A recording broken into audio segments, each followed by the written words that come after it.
We're going to talk about the three main steps taken when installing a new piece of pipe in a plant system.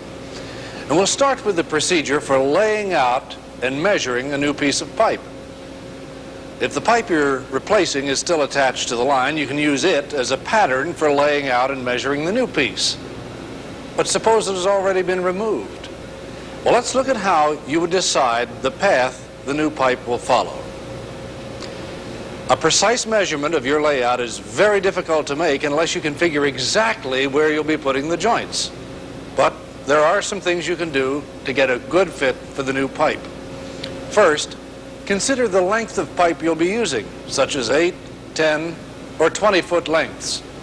When you know that, you can better judge where the connecting joints will go.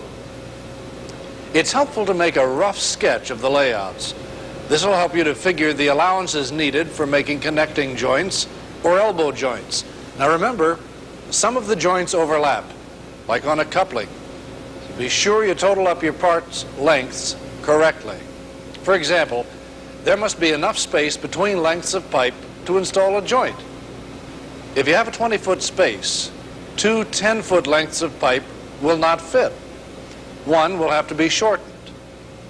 Remember, too, that threads should be engaged without pulling on the components. This would put excess stress on components or other connectors. Once you know what length pipe you need, where the joints will be, and how it will be laid out to fit, you're ready to cut it.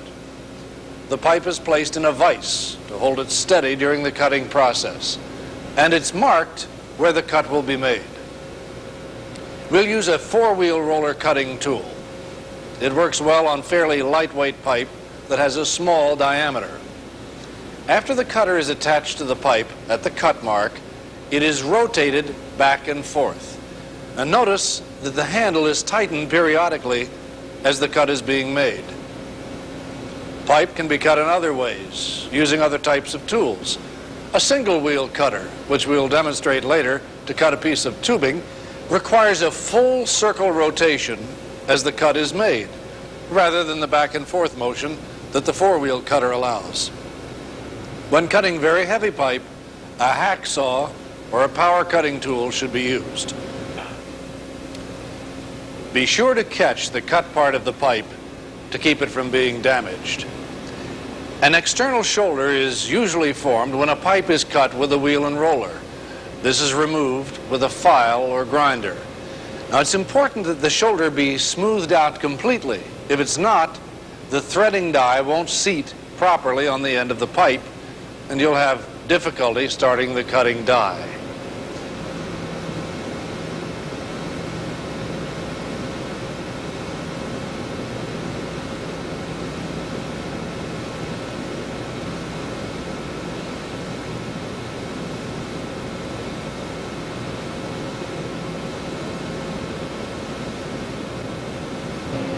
Make sure that the rim of the cut pipe is also smoothed out with a file.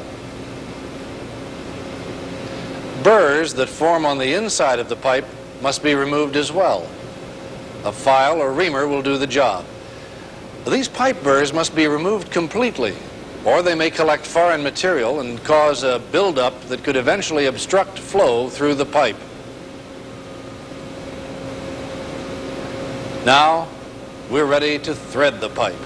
You'll have to select the proper size pipe die and make sure that the die thread is clean and undamaged before you begin. The starter end of the die has large, shallow lead threads. Now, the lead thread will take a small cut, and each successive thread will take a deeper cut until the proper depth is reached.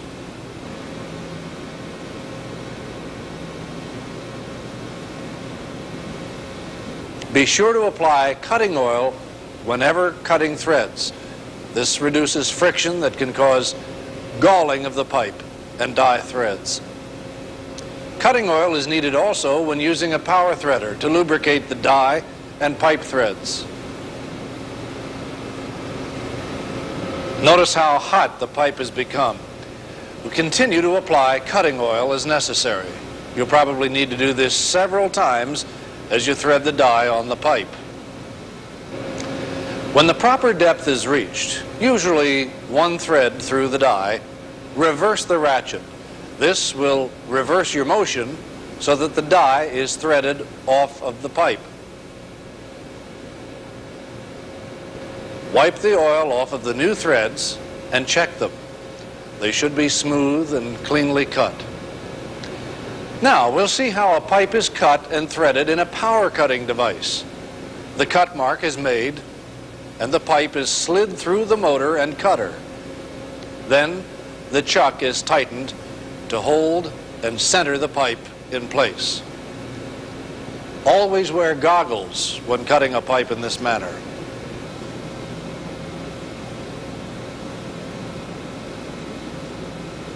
Turn on the machine and tighten the handle until the cutter comes in contact with the pipe.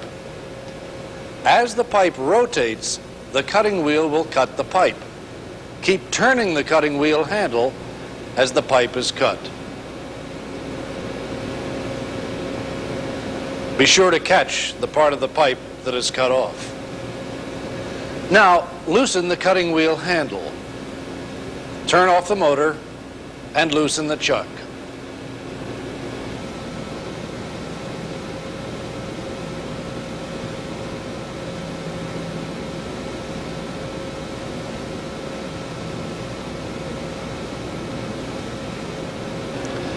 The pipe is now put into position for threading.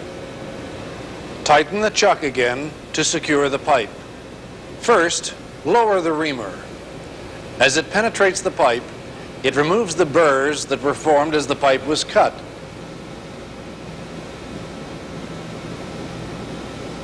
Turn off the motor and lift up the reamer. Put the cutting die in place and turn the motor on again.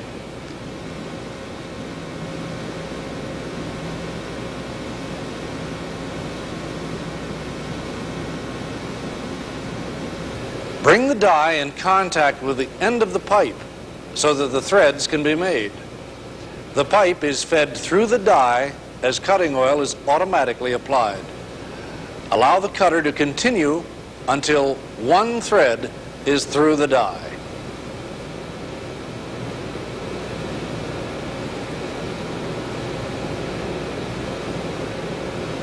Then reverse the action and the die will be unthreaded from the pipe.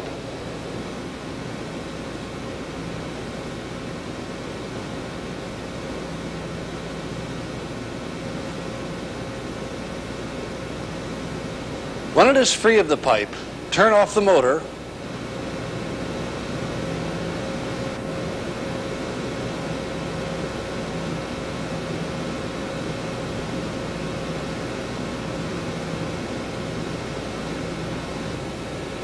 loosen the chuck and remove the pipe. Now, inspect the threads. When the threads are completed, the pipe segments can be connected. Another way of making connections between stationary plant components is with tubing. It is used in the same way as pipe, but there are differences that you'll need to know about.